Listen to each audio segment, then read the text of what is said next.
Good evening, guys. I welcome you all on my YouTube channel. तो students, आज हम अपना पेपर डिस्कस करेंगे सेकंड शिफ्ट का, विच वॉज हेल्ड ऑन 27 नवंबर। तो चलिए स्टार्ट करते हैं। क्वेश्चन नंबर 1 आपके सामने। एक चुनाव में 2 प्रत्याशियों के लिए 3:10 के अनुपात में मतदान हुआ। यदि सभी मत वैध मत हैं यानी वैलिड हैं, और यदि विजेता प्रत्याशी को इतने मत मिले तो कुल कितने मत डाले गए। तो परसेंटेज का क्वेश्चन है, बेसिक क्वेश्चन है बिल्कुल। देखिए आपको अनुपात क्या दिया गया है, 3:10। एक हमारा कोई बंदा है ए, एक है बी। तो ये कह रहा है कि यदि विजेता प्रत्याशी को कुल 1,56,200 मत मिले। अब देखिए हमारे अकॉर्डिंग विजेता को कितने मिल रहे हैं, 10, क्योंकि 10 3 से ज्यादा है तो इसका मतलब ये जीता होगा बी।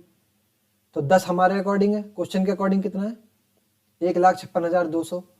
तो यहां से 10 बराबर किसके हो जाएगा, 1,56,200 के। तो 1 यूनिट की वैल्यू निकल जाएगी यहां से, कितनी, 15,620। मुझसे पूछ रहा है कि टोटल कितने वोट डाले गए। तो टोटल आप देख सकते हो 10 ये 3 ये, टोटल मेरे 13 वोट डाले गए। तो मुझे 13 यूनिट की वैल्यू निकालनी है।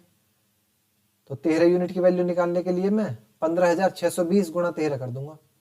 अब देखो इसकी कैलकुलेशन आप कैसे आसानी से कर सकते हो। देखो 0 तो लास्ट में आएगा। अब 0 देखो मेरा किस ऑप्शन में नहीं है, इसमें नहीं है, तो ये तो मेरा हो नहीं सकता, ये एलिमिनेट हो गया। 3 ऑप्शन बचे। तो अब मैं यूनिट डिजिट चेक करूंगा। देखो 13 दूनी कितना होता है, 26, यानी 26 का मतलब यूनिट डिजिट आएगा 6। तो 6 देखो आप यूनिट डिजिट किस में आ रहा है, 0 से पहले, केवल इसी ऑप्शन में आ रहा है, थर्ड में। तो ये मेरा आंसर हो जाएगा, मुझे पूरी कैलकुलेशन करने की कोई जरूरत नहीं है। मैं उम्मीद करता हूं कि आप इस चीज को समझे होंगे। सेकंड क्वेश्चन, अर्धवार्षिक रूप से चक्रवृद्धि ब्याज की जाने वाली 8% वार्षिक ब्याज दर पर निवेशित एक धनराशि 1 वर्ष की समाप्ति पर 20,280 हो जाती है। यानी ये हमको मिश्र धन दे दिया है, चक्रवृद्धि ब्याज से हमारा इतना हो गया, कितना, 20,280। उसी धनराशि के लिए वार्षिक रूप से चक्रवृद्धि ब्याज की जाने वाली उसी ब्याज दर पर 2 वर्षों का ब्याज कितना हो जाएगा। देखो पहले आपसे वो निकलवा रहा है, क्वेश्चन का मतलब समझाता हूं मैं। पहले आपसे निकलवा रहा है वो प्रिंसिपल अमाउंट। तो जब आपकी प्रिंसिपल अमाउंट निकल जाएगी पहले डाटा के अकॉर्डिंग, जो हमें 8% वार्षिक ब्याज दर दी गई है, तो हम प्रिंसिपल अमाउंट निकाल लेंगे। तो फिर ये कह रहा है कि उसी धनराशि के लिए, यानी उसी प्रिंसिपल अमाउंट के लिए वार्षिक रूप से चक्रवृद्धि और 2 साल का ब्याज कितना हो जाएगा। तो ये हम आसानी से निकाल सकते हैं। देखो मैं इसमें मेथड यूज करूंगा सक्सेसिव वाला। तो आप सभी जानते हैं सक्सेसिव वाला क्या हो जाता है मेरा rule, x + y + xy upon 100%। तो मैं इस सक्सेसिव इंक्रीज का यहां पर यूज करूंगा। तो देखो आपसे क्या कह रहा है कि अर्धवार्षिक रूप से चक्रवृद्धि की जाने वाली 8% वार्षिक ब्याज दर। अब देखो 8% वार्षिक है, तो अर्धवार्षिक कितना होगा, 4%, क्योंकि यहां पर कह रहा है क्वेश्चन में अर्धवार्षिक कर रहा है वो चक्रवृद्धि। तो 1 वर्ष की समाप्ति पर, तो देखिए 1 वर्ष होगा 8% के हिसाब से वार्षिक के, लेकिन यहां पर चक्रवृद्धि हो रहा है वो अर्धवार्षिक, तो इसलिए 4% लिया जाएगा। तो वो कितना आएगा अर्धवार्षिक, 6 महीने के लिए, इसका मतलब 2 बार। तो यहां मैं क्या निकाल सकता हूं फिर, 4 + 4 + 4 × 4 अपॉन 100। इस फॉर्मूले का यूज कर लिया मैंने डायरेक्ट सक्सेसिव इंक्रीज का। तो ये कितना आ जाएगा, 8 + 16/100%। तो ये हो जाएगा मेरा 8.16%, 8.16%। ये क्या आ गया, ये आ गया मेरा इंटरेस्ट चक्रवृद्धि ब्याज का। अब मुझे क्वेश्चन में दिया गया है अमाउंट, यानी मिश्र धन। तो मिश्र धन दिया गया है, तो मिश्र धन क्या होता है, मिश्र धन मेरा यही तो होता है, अमाउंट बराबर प्रिंसिपल प्लस CI। अब प्रिंसिपल कोई भी अपने आप में कितना होता है, 100%। तो 100% प्लस ब्याज की रेट में निकाल चुका हूं, कितनी, 8.16%। तो मेरा अमाउंट कितना आ जाएगा यहां से, 100 + 8.16 तो ये आ जाएगा 108.16%। ये क्या आ गया, मेरा प्रिंसिपल आ गया इतना परसेंट। अब ये मैंने परसेंटेज में निकाल लिया प्रिंसिपल।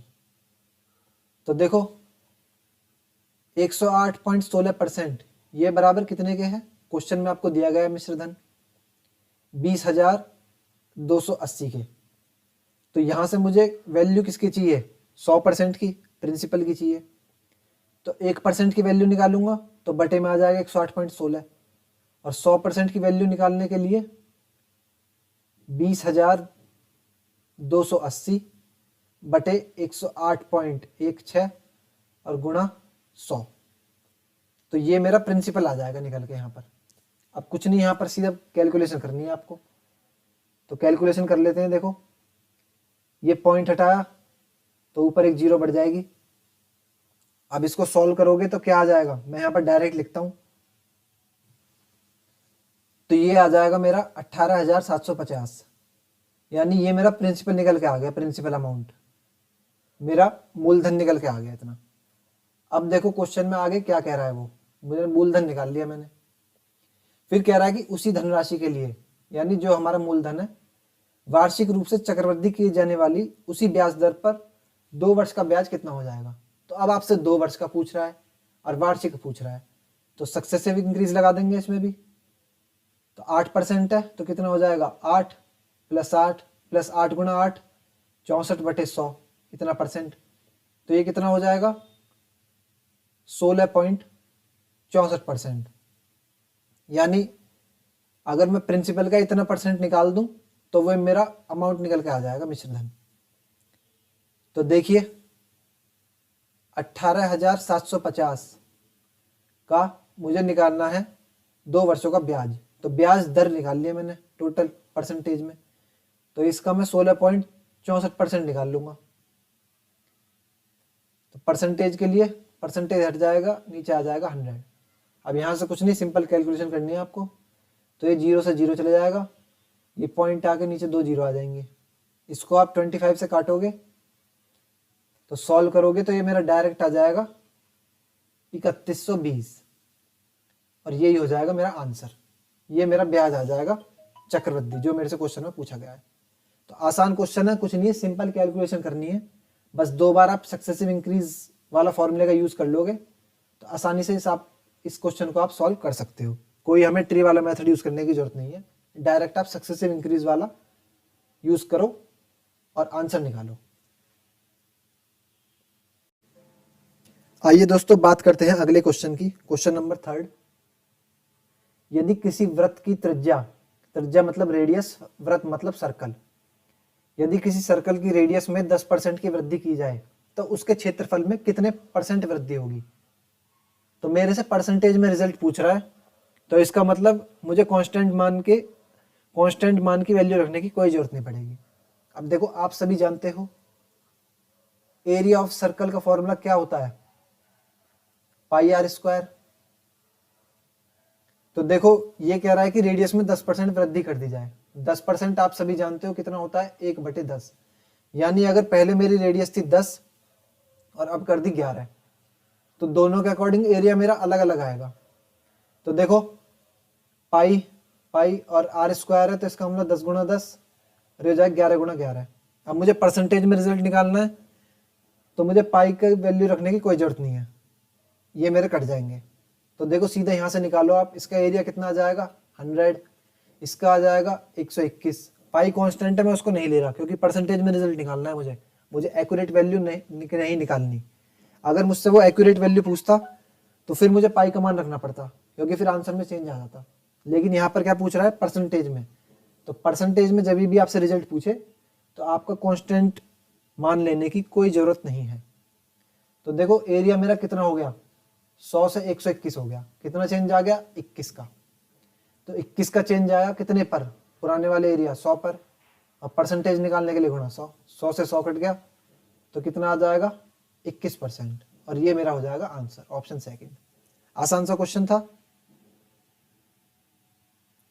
4th क्वेश्चन देखते हैं। उस समचतुर्भुज का क्षेत्रफल कितना होगा। समचतुर्भुज का मतलब होता है रेडियस, तो ये पूछ रहा है, सॉरी समचतुर्भुज का मतलब होता है रोम्बस। उस रोम्बस का एरिया कितना होगा जिसकी साइड 10 सेंटीमीटर और छोटा डायगोनल 12 सेंटीमीटर। तो देखिए मैं आपको फिगर से समझाता हूँ। सपोज ये मेरे पास रोम्बस है, ये मैंने रोम्बस बना दिया है। तो इसका छोटा वाला डायगोनल आपको दिया गया है, ये वाला। इसकी वैल्यू कितनी दी गई है? 12। साइड आपको कितनी दी गई रोम्बस की? 10। आप सभी जानते हो रोम्बस की चारों साइड बराबर होती है, तो सभी साइड 10 हो जाएंगे। बड़ा वाला डायगोनल मुझे नहीं दिया गया है, तो पहले मैं बड़े वाले डायगोनल की वैल्यू निकालूंगा। तो ये है मेरा बड़ा वाला डायगोनल। आप सभी जानते हैं कि रोम्बस के अंदर डायगोनल मेरे 90 डिग्री पर इंटरसेक्ट करते हैं, तो इसका मतलब ये वाला एंगल मेरे 90 होंगे चारों। ये वाला भी 90, ये वाला भी 90। तो मैं किसी एक ट्रायंगल को ले लेता हूँ। सपोज मैं इस वाले ट्रायंगल को ले लेता हूँ। मैं इस वाले ट्रायंगल की बात कर रहा हूँ जो मैंने हाईलाइट कर दिया है। तो देखो एक साइड है 10, मुझे छोटे वाले डायगोनल की वैल्यू इसकी कितनी दी गई है? वैल्यू डायगोनल की पूरे की 12। तो पूरे की 12 है, तो इसका मतलब आधी कितनी हो जाएगी? 6। अब आप देखो ये मेरे पास एक राइट ट्रायंगल है, एक साइड 10 है, एक साइड 6 है, तो तीसरी कितनी हो जाएगी? ये हो जाएगी 8 बाय ट्रिपलेट। हम सभी जानते हैं कि ट्राइपलेट होता है हमारा 6, 8, 10। तो ये वाली साइड 8 हो जाएगी, तो पूरी कितनी हो जाएगी डायगोनल? पूरी डायगोनल हो जाएगी मेरी 16। तो बड़े वाले डायगोनल की वैल्यू निकाल ली मैंने। अब मेरे से एरिया पूछ रहा है, तो एरिया का फॉर्मूला आप सभी जानते हो, 1/2 इंटू डायगोनल 1 इंटू डायगोनल 2। तो दोनों की वैल्यू निकाल चुके हो आप, सॉल्व कर दो। पहला डायगोनल कितना है? 12। दूसरा कितना है? 16।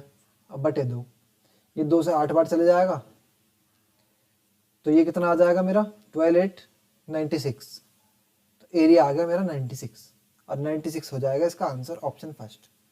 आसान सा क्वेश्चन है, सिंपल मेंसुरेशन का। आगे बढ़ते हैं, क्वेश्चन नंबर 5 देखते हैं। चीनी की कीमत में प्रति किलोग्राम 25% की कमी होने के कारण राधा 1200 में 10 किलो चीनी अधिक खरीद सकती है। तो देखिए सवाल का मतलब क्या है। पहले चीनी की कुछ कीमत थी, तो वो कीमत आज 25% कम हो गई। अब जब कीमत कम हो गई, तो राधा उतनी ही कीमत में अब फालतू सामान लेकर आ रही है, 10 किलो चीनी अधिक लेके आ रही है। तो आपसे पूछ रहा है कि चीनी की प्रति किलोग्राम मूल कीमत ज्ञात कीजिए। तो आसान क्वेश्चन है ये। यहां पर देखो, राधा पहले भी 1200 रुपए में जितनी चीनी ले रही थी, आज उसमें 10 किलो एक्स्ट्रा ले रही है। तो इसका मतलब मेरा प्राइस यहां पर सेम है। आप सभी जानते हो एक्सपेंडिचर का फॉर्मूला क्या होता है? Price into quantity. तो एक्सपेंडिचर जो उसका खर्चा है वो पहले भी 1200 था, आज भी 1200 है।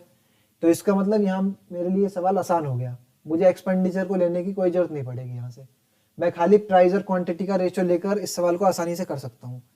देखिए कैसे करोगे। 25% की कमी हुई है, तो 25% आप सभी जानते हो कितना होता है? 1/4। तो 4 में 1 की कमी हो गई, तो कितना हो गया?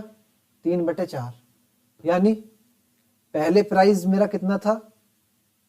देखिए मैं रेशियो से निकालता हूं इसको। प्राइस पहले मेरा प्राइस था 4, तो अब कितना हो गया है वो? 3। प्राइस का रेशियो निकाल लिया। तो सिमिलरली ऐसे ही मैं क्वांटिटी का निकाल लूंगा। तो अगर मेरा एक्सपेंडिचर सेम है, तो जो मेरा प्राइस का रेशियो है उसी का उल्टा, उसी का रेसिप्रोकल मेरा क्वांटिटी का रेशियो निकल के आ जाएगा। तो अगर प्राइस का रेशियो मेरा 4:3 है, तो क्वांटिटी का रेशियो हो जाएगा 3:4। ये बात क्लियर। अब देखो क्वांटिटी का मतलब क्या है कि पहले वो ले रही थी 3 यूनिट चीनी, अब ले रही है वो 4 यूनिट। कितना फालतू ले रही है? एक ले रही है हमारे अकॉर्डिंग, रेशियो के अकॉर्डिंग, जबकि क्वेश्चन के अकॉर्डिंग वो कितनी अधिक ले सकती है? 10 kg। तो यहाँ से 1 यूनिट की वैल्यू कितनी आ गई? 10 kg। तो इसका मतलब पहले जो वो चीनी ले रही थी वो कितनी ले रही थी? 30 kg, 3 यूनिट, और अब ले रही है वो 4 यूनिट के हिसाब से 40 kg। तो आप देखो क्लियरली यहाँ पर देख सकते हो कि वो 10 किलो चीनी एक्स्ट्रा ले रही है। क्वेश्चन में भी लिखा हुआ है कि 10 किलो एक्स्ट्रा ले रही है, 30 से 40 ले रही है ना। अब मेरे से पूछ रहा है कि चीनी के प्रति किलोग्राम मूल कीमत क्या है। तो मूल मतलब जो उसका पहले प्राइस था ओरिजिनल। तो देखो 1200 रुपये में चीनी ले रही थी वो, और कितनी ले रही थी, 30 kg। तो चीनी का प्रति किलोग्राम कितना प्राइस आ जाएगा, यहाँ से निकल जाएगा, एक जीरो से जीरो कैंसिल, 3 चौक 12, तो ये कितना आ जाएगा, 40 रुपये पर केजी। यानी जो चीनी की पहले कीमत थी वो थी 40 रुपये पर केजी। पहले वाली पूछी मेरे से, अगर आपसे आप पूछता न्यू वाली तो आप न्यू वाली निकाल देते, फिर नीचे आपको 40 से डिवाइड करना होता। आसान क्वेश्चन है परसेंटेज का। चलिए आगे बढ़ते हैं। क्वेश्चन नंबर 6 दोस्तों आपकी स्क्रीन पर, प्रॉफिट एंड लॉस का सवाल पढ़ेंगे आप सभी वीडियो को पॉज करके। 3 वस्तुओं को प्रति वस्तु 200 के मूल्य में खरीदा गया। भाई मेरे पास 3 वस्तु हैं, ए, बी और सी। तीनों का प्राइस कितना था, 200 रुपए। इसका भी 200, इसका भी 200, इसका भी 200। तो टोटल इसको खर्चा कितना आ गया, 600 रुपये का आ गया टोटल। टोटल जो इसको कॉस्ट आई वो कितनी आई, 600 रुपये, क्योंकि तीनों की कीमत 200 है। अब कह रहा है कि उनमें से एक को 12.5% की हानि पर बेच दिया। तो एक मैंने मान लिया कि उसने ए को हानि पर बेच दिया, कितना, 12.5% के लॉस से। तो 12.5%, 200 का 12.5% कितना हो जाएगा, 12.5% होता है 1/8। तो 200 का 1/8 कितना हो जाएगा, आप आसानी से निकाल सकते हो, 1/8, ये हो जाएगा मेरा 25।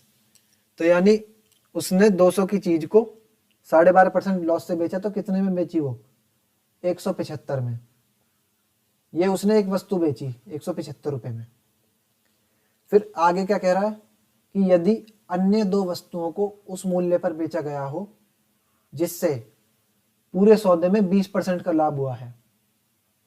अब देखिए, पूरा सौदा उसे पड़ा कितने का था, सीपी 600 रुपये का।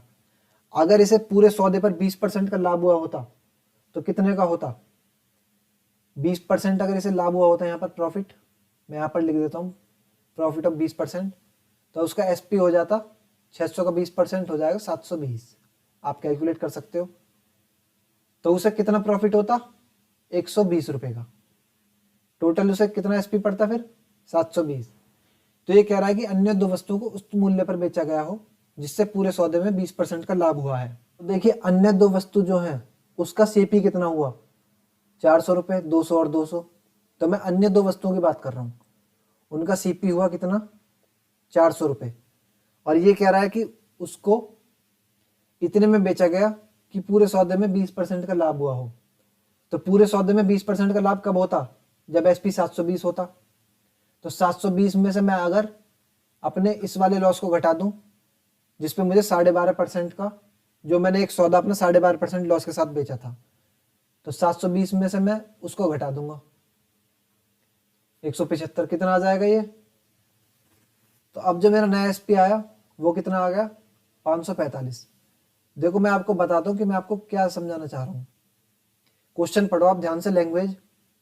अन्य 2 वस्तुओं को उस मूल्य पर बेचा गया हो जिससे पूरे सौदे में 20% का लाभ हुआ है।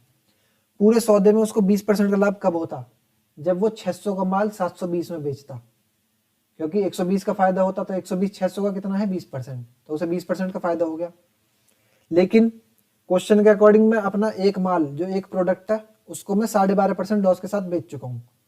तो अगर मैं टोटल एसपी जो मेरा आया है उसमें से अगर मैं अपने इस प्रोडक्ट के प्राइस को घटा दूं 175 को, तो मेरा जो बचा हुआ दोनों की जो सेलिंग प्राइस है बचे हुए प्रोडक्ट्स की, कितने बचे थे, 2, दोनों प्रोडक्ट्स का सेलिंग प्राइस है वो कितना आ जाएगा निकल के, 545। अब मेरे से ये पूछ रहा है कि दोनों वस्तुओं पर होने वाला लाभ कितना होगा। तो देखिए उनका सीपी था 400, एसपी हो गया 545। कितने का प्रॉफिट हो रहा है, 145 का। तो यहाँ से मैं आसानी से निकाल सकता हूँ परसेंटेज। 145 का प्रॉफिट, सीपी पर कितना है, सीपी 400, परसेंटेज निकालने के लिए गुणा 100। 2 जीरो से 2 जीरो चले जाएंगे, तो इसको सॉल्व करोगे आ जाएगा 4 तिया 12, 4 छिंग 24 और 0.25। तो मेरा आंसर आ जाएगा 36.25%। यानी उन दोनों वस्तुओं पर मुझे इतने का प्रॉफिट हुआ। इस तरह से आपको क्वेश्चन करना है लैंग्वेज के अकॉर्डिंग। जैसे जैसे लैंग्वेज आपसे बोल रही है आप सॉल्व करते जाओ आसानी से। Clear question. आगे बढ़ते हैं, 7वें क्वेश्चन की तरफ चलते हैं। क्वेश्चन नंबर 7 पढ़ेंगे आप मेरे साथ साथ। ए ने 9,000 की धनराशि 5% साधारण ब्याज पर 3 वर्षों के लिए उधार दी। तो साधारण ब्याज पूछ रहा है, तो साधारण ब्याज की कैलकुलेशन मेरी आसान हो जाती है। उसने यह धनराशि 7% साधारण ब्याज पर 3 वर्षों के लिए बी को उधार दे दी। तो देखो, साधारण ब्याज में मैं परसेंटेज से ही काम कर सकता हूँ आसानी से। कैसे? आप देखो, 5% कह रहा है, तो 5% का मतलब कितना रहा होगा? 5/100, यानी 100 मेरा अगर प्रिंसिपल है तो 5 क्या है? ब्याज, यानी SI। तो कितने सालों का कह रहा है वो? 3 साल का। तो 3 साल का, 1 साल का 5 है तो 3 का कितना हो जाएगा? 15। तो ये आ जाएगा 15/100।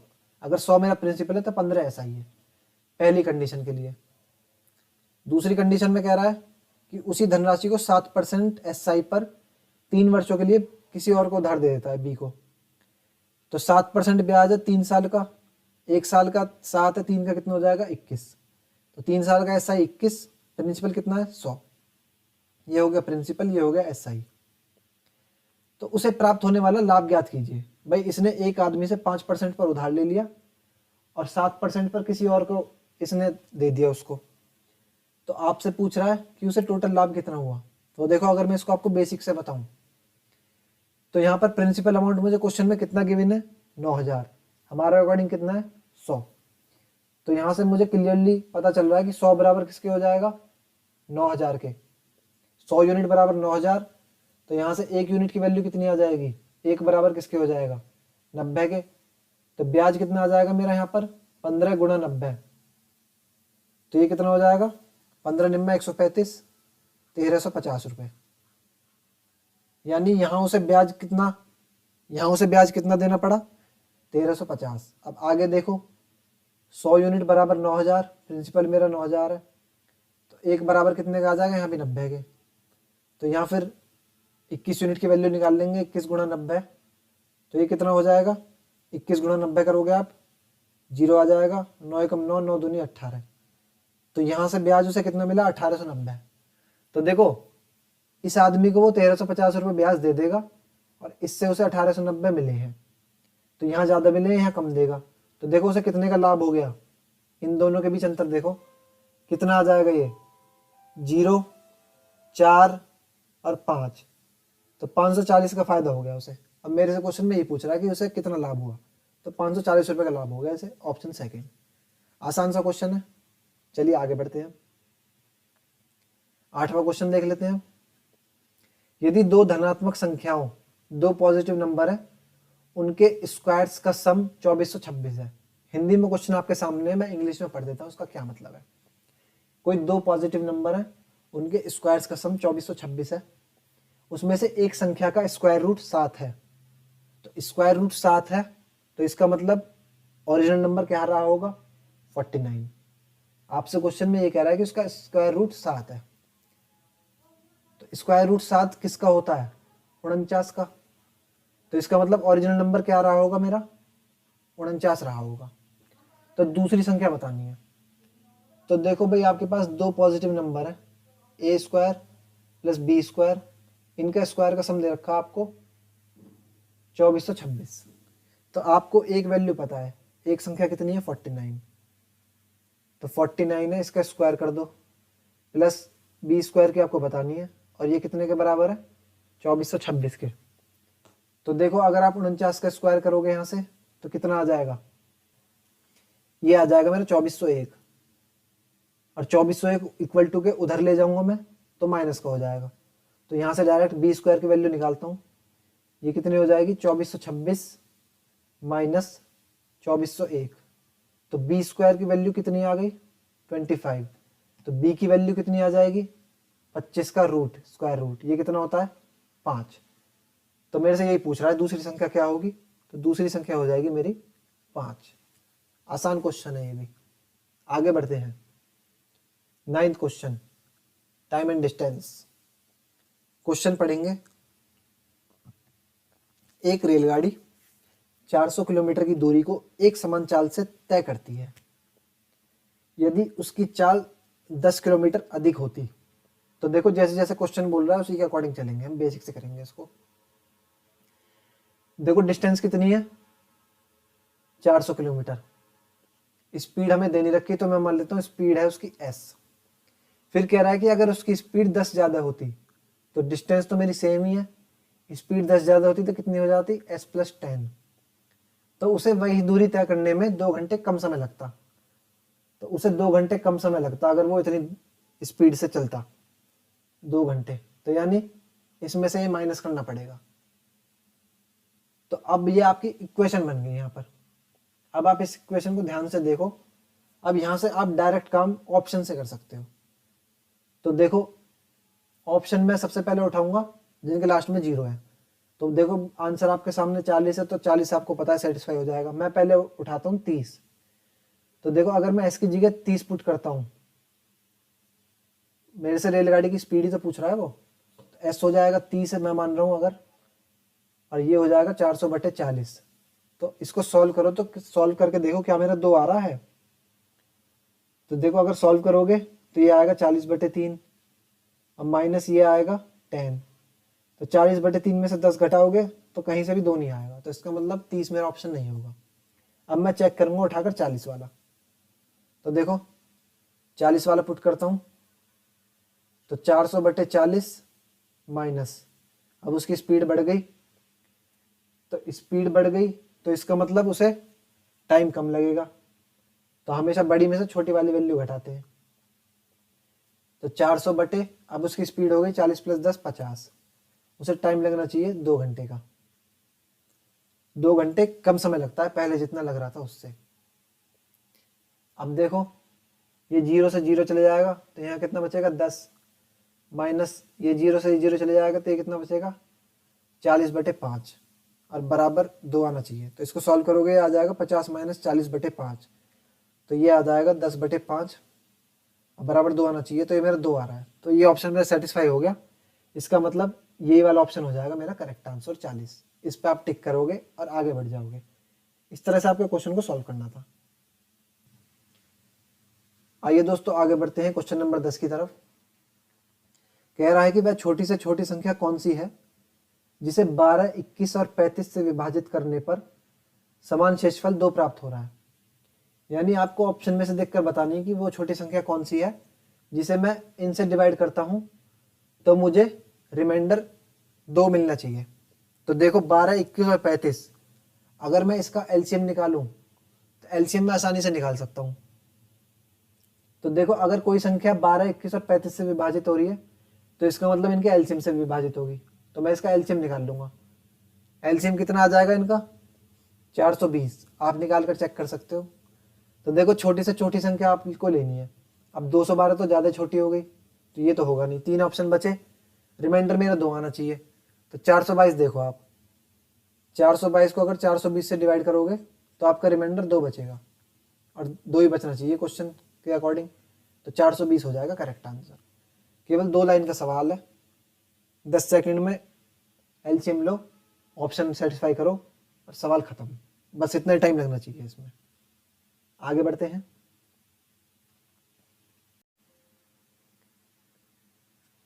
आइए पढ़ते हैं क्या कह रहा है ये। एक आयत की लंबाई, हिंदी में आपके सामने, मैं इंग्लिश में बोल देता हूं इसको। आयत का मतलब होता है रेक्टेंगल। तो एक रेक्टेंगल की लेंथ कितनी है, किसी सर्कल के रेडियस की 2/5 है। हमें नहीं पता कि सर्कल की रेडियस कितनी है। तो मैं एक रेक्टेंगल बना देता हूं आपके सामने, ये बन गया रेक्टेंगल। इसकी जो लेंथ है वो सर्कल के रेडियस के बराबर है। कोई ये सर्कल है तो जितनी इसकी रेडियस है उतनी ही इसकी लेंथ होगी रेक्टेंगल की। अब क्वेश्चन में आगे कह रहा है कि सर्कल की रेडियस एक ऐसे स्क्वायर की साइड के बराबर है जिसका एरिया 4900 है। तो कोई स्क्वायर है, स्क्वायर का एरिया दे दिया आपको कितना 4900। आप सभी जानते हो स्क्वायर के एरिया का फॉर्मूला क्या होता है, साइड स्क्वायर। तो अगर 4900 एरिया है तो इसका मतलब साइड कितनी रही होगी 70, क्योंकि 70 का तो स्क्वायर होता है 4900। स्क्वायर में सभी साइड बराबर होती हैं। तो ये कह रहा है कि सर्कल की जो रेडियस है वो इस स्क्वायर के साइड के बराबर है। तो स्क्वायर की साइड निकाल ली मैंने 70, तो इसका मतलब सर्कल की रेडियस भी आ जाएगी 70। अब मुझे स्क्वायर से कोई मतलब नहीं है, मुझे केवल सर्कल की रेडियस चाहिए थी, वो मैंने निकाल ली, 70 आ गई। अब क्वेश्चन में कह रहा है कि जो रेक्टेंगल की लेंथ है वो सर्कल की रेडियस के 2/5 के बराबर है। तो सर्कल की रेडियस कितनी है 70, इसका 2/5 निकालूं तो ये कितना आ जाएगा 28। तो यानी रेक्टेंगल की लेंथ आ गई मेरी 28। ब्रेथ आपको गिवन है क्वेश्चन में 20, आपसे एरिया पूछ रहा है। तो एरिया ऑफ रेक्टेंगल आप सभी बहुत बढ़िया तरीके से जानते हो, कितना हो जाता है लेंथ इंटू ब्रेथ, लंबाई गुणा चौड़ाई। तो कितना हो जाएगा ये 28 गुणा 20। इसको सॉल्व करोगे तो ये आ जाएगा मेरा 560, ऑप्शन नंबर 3। ये मेरा आसान सा क्वेश्चन था, बस थोड़ी सी कैलकुलेशन आपसे ये करवा रहा है कि आपको रेक्टेंगल की लेंथ, वो आपको इसने सीधी सीधी नहीं दी, वो आपको ये कह दिया कि ये सर्कल की रेडियस के कुछ हिस्से के बराबर है, और फिर आपको सर्कल की रेडियस नहीं दी, सर्कल की रेडियस आपको स्क्वायर से निकालनी पड़ेगी। तो बस थोड़ी सी कैलकुलेशन है, बस सीधा सीधा आपसे सवाल नहीं पूछा है। और ये चीज़ तो भैया आप भूल ही जाओ एग्जाम में कि आपसे वो सीधा सीधा पूछ लेगा, आपको रेक्टेंगल की लंबाई दे दी, चौड़ाई दे दी, आपसे एरिया पूछ लेगा। तो ये तो बच्चों वाला सवाल है, कोई भी कर सकता है। तो इतनी थोड़ी बहुत कैलकुलेशन तो आपसे करवाएगा, और इतनी आपको आनी भी चाहिए। चलिए आगे बढ़ते हैं, 12वां क्वेश्चन देखते हैं। कह रहा है कि n संख्याओं का औसत 36 है। हमें नहीं पता संख्या कितनी है, n दे दी उसने, तो उनका औसत 36 है। यदि 75% संख्याओं में से प्रत्येक में 5 की वृद्धि कर दी जाए और शेष में 8 की कमी कर दी जाए, तो देखो संख्या मुझे दी नहीं गई, मुझसे औसत पूछ रहा है, तो संख्या में कुछ भी मान सकता हूं। अब कुछ भी क्या मानूंगा, मैं मानूंगा रेशो के अकॉर्डिंग।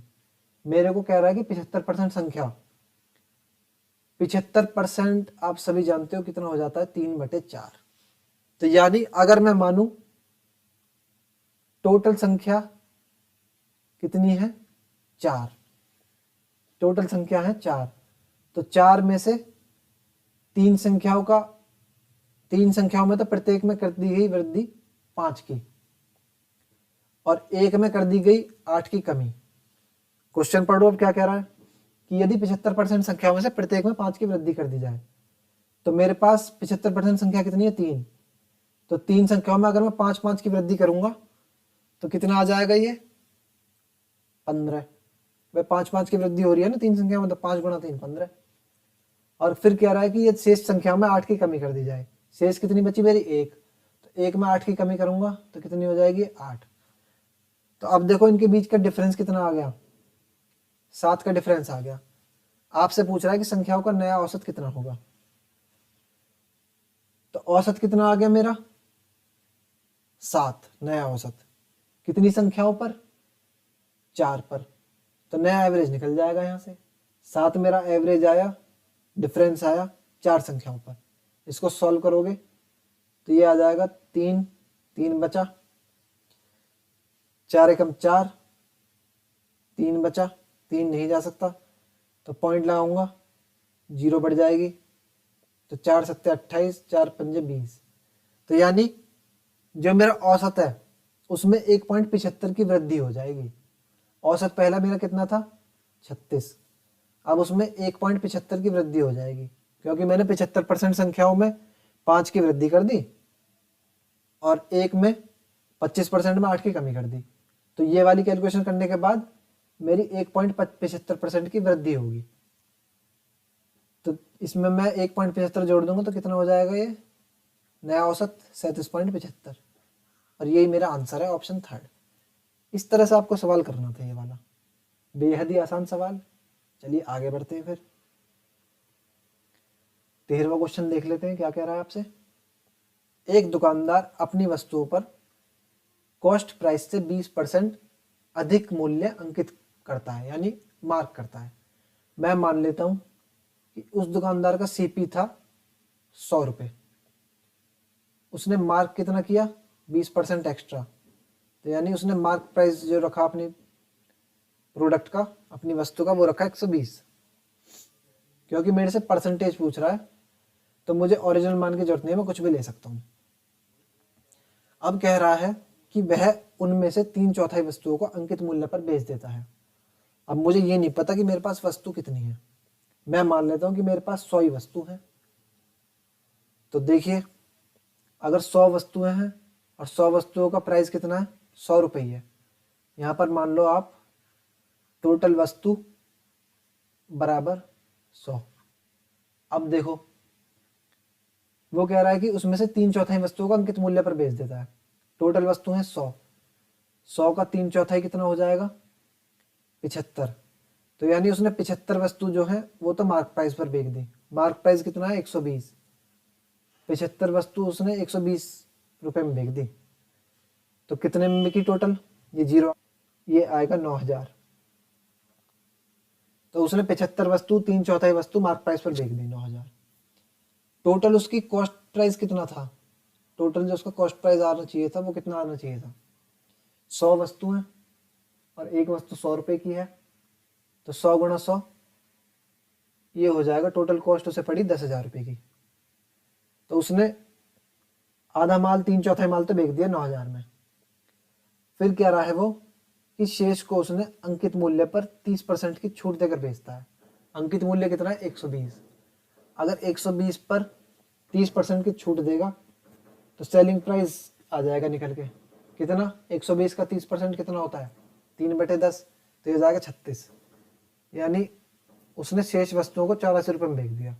शेष कितनी बची मेरी, 100 वस्तु थी, 75 बेच दी, 25 बची। तो 25 वस्तुओं को उसने 84 रुपये में बेच दिया।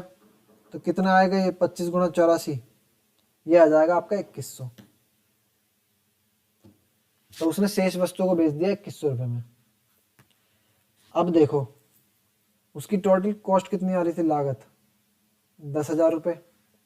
उसने 3/4 वस्तु 9000 में बेच दी और शेष वस्तु 2100 में बेच दी। तो टोटल कितने में बेची, 11,100 में। दोनों को ऐड कर दिया मैंने। तो अब पूछ रहा है आपसे कि उसको टोटल लाभ या हानि कितना % हुआ। देखो लागत आ रही थी उसकी 10,000 और बेच दिया उसने सारा माल 11,100 में। कितने का प्रॉफिट हुआ, 1100 रुपये का। आपको परसेंटेज निकालना है। तो 1100 का प्रॉफिट 10,000 पर, परसेंटेज निकालने के लिए गुणा 100। ये 2 जीरो से 2 जीरो कैंसिल, 1 जीरो से नीचे वाले 2 जीरो से ऊपर वाले 2 जीरो कैंसिल। तो आपका प्रॉफिट आ जाएगा 11%। तो आपका प्रॉफिट आ जाएगा इसका 11%, 11% लाभ। ऑप्शन ए हो जाएगा करेक्ट आंसर। चलिए आगे बढ़ते हैं। 14वां क्वेश्चन देख लेते हैं क्या कह रहा है। बी की तुलना में ए 5 गुना कार्यकुशल है। Time and work, my favourite topic. दो बंदे हैं ए और बी, तो कार्यकुशल है इसका मतलब उनकी एफिशिएंसी दी गई है आपको। बी की तुलना में ए, तो अगर बी करता है, बी की एफिशिएंसी है 5, तो ए इसका 5 गुना कार्यकुशल है, यानी इसकी एफिशिएंसी है 1। कार्यकुशल का मतलब है कि अगर बी एक दिन में 1 काम करता है तो ए करता है एक दिन में 5 काम। फिर आगे क्या कह रहा है, इसलिए ए एक कार्य को पूरा करने में बी से 52 दिन कम लेता है। अब देखो कार्य मेरा सेम है, तो जो मेरा एफिशिएंसी का रेशियो है तो टाइम का रेशियो उसका उल्टा हो जाता है अगर कार्य मेरा सेम है। तो आप देखो यहाँ पर क्लियरली एफिशिएंसी कितनी थी, 5:1, तो टाइम कितना हो जाएगा, 1:5। समय इसका उल्टा हो जाएगा। अब देखो ए को कितना इससे कम कितना लग रहा है, ए को लग रहा है 1 दिन, बी को लग रहा है 5 दिन। तो आप देखो यहाँ पर क्लियरली ए को कितना कम लग रहा है, 4 दिन कम लग रहा है, जबकि क्वेश्चन के अकॉर्डिंग ए बी से 52 दिन कम लेता है। तो यहाँ से 4 यूनिट बराबर किसके, 52 के। 1 बराबर किसके हो जाएगा, 13 के। 1 यूनिट की वैल्यू 13 निकाल ली। अब आपसे जो पूछा है वो आप आसानी से बता सकते हो। यहाँ से इसकी वैल्यू कितनी आ जाएगी, 13। अब बी की आ जाएगी 65। तो यहाँ से मुझे क्या पता चल गया कि ए जो है वो किसी काम को 13 दिन में करता है और बी उसी काम को 65 दिन में करता है। मुझे दोनों का समय पता चल गया। तो अब यहाँ से टोटल वर्क निकाल सकता हूँ मैंने मान लिया टोटल वर्क है 65, दोनों का एलसीएम। तो ये हो जाएगा 13 पंजे 65, ये हो जाएगा 65 एकम 65। अब देखो टोटल वर्क कितना है, 65, और 65 काम को दोनों मिलके वो दोनों कितना काम करते हैं एक दिन में, 6 काम। तो आपसे पूछ रहा है कि वो एक साथ कार्य करें तो कार्य कितने दिनों में पूरा हो जाएगा। तो एक साथ वो कितना करते हैं, 6 काम। टोटल काम कितना है, 65। तो 6/65 कर दोगे तो समय निकल के आ जाएगा। तो इसको सॉल्व करोगे कितना आ जाएगा, 10 सही 5/6। और यही मेरा आंसर है। बढ़िया क्वेश्चन, आसान सा। चलिए आगे बढ़ते हैं। 15वां क्वेश्चन, सिंप्लीफिकेशन कोड मास रूल यूज करेंगे। देखिए पहले आप देखो यहाँ पर क्या है, ऑफ, तो इसका मतलब हम ऑफ को सॉल्व करेंगे। ऊपर क्या है, 5.75 प्लस, ऑफ का मतलब होता है गुणा, 5/7 गुणा 28, इसे सॉल्व करोगे तो ये कितना हो जाएगा, 7 चौक 28, 4 पंजे 20। अब माइनस 4.5, ऊपर तो आ गई मेरी कैलकुलेशन ये। ऐसे ही सेम काम मैं नीचे कर लूंगा। पहले क्या सॉल्व होगा, ब्रैकेट, तो ये ब्रैकेट सॉल्व करोगे आप, 15.8 में से 3.4 गए तो ये कितना आ जाएगा, 4, और 15 में से 3 गए 12, 12.4। ब्रैकेट को सॉल्व करोगे आ जाएगा 12.4। और फिर क्या करोगे आप, सॉल्व ऑफ, तो 3/4 ऑफ का मतलब होता है गुणा, और प्लस में फिर 5 गुणा 2.39, 5 गुणा 2.39 करोगे तो ये कितना आएगा, सॉल्व करेंगे सभी कैलकुलेशन को, ये आ जाएगा 11.95। तो देखो अब यहाँ से इसको सॉल्व करोगे, ये आ जाएगा 3.1, तो इसकी इसमें मल्टीप्लाई करोगे तो ये आ जाएगा 9.3। अब देखो यहाँ पर क्या आ गया, ऊपर प्लस करोगे तो ये आ जाएगा 25.75 और माइनस 4.5। 25.75 में से 4.5 घटाओगे तो कितना आएगा, ये 21.25।